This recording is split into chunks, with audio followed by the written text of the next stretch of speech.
পুরুষ মানুষ হওয়াটা খুব কঠিন। এক পুরুষ মানুষ সে যদি বাড়িতে থাকে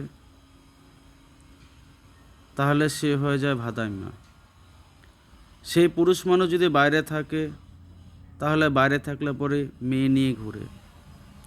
পুরুষ মানুষ যদি নিজের ওয়াইফকে দিয়ে জব করায় তখন হয় জায়গায় বউর কামাই খায়।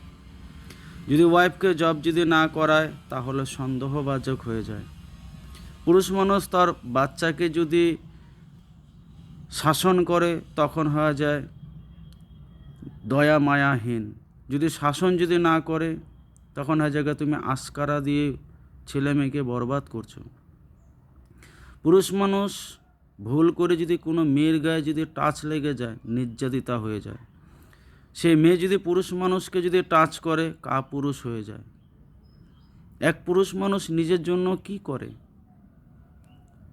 ছোট থেকে শুরু করে সংসারের দায়িত্ব, নিজের ওয়াইফকে যদি একটু দেখভাল করে মা চেতে যায়। মাকে যদি কিছু বলা যায় তাহলে বলে মার গোলাম। পুরুষ মানুষ জীবনে কিছু নিজের জন্য করে না, যা করে সংসারের জন্য।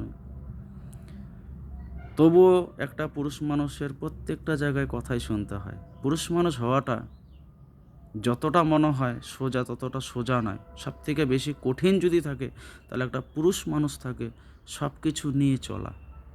তো পুরুষ মানুষের বিষয়ে আঙ্গুল ওঠানোটার আগে 10 বার চিন্তা করে নেবে একটা পুরুষ মানুষ কি করতে পারে কি করতে পারে না।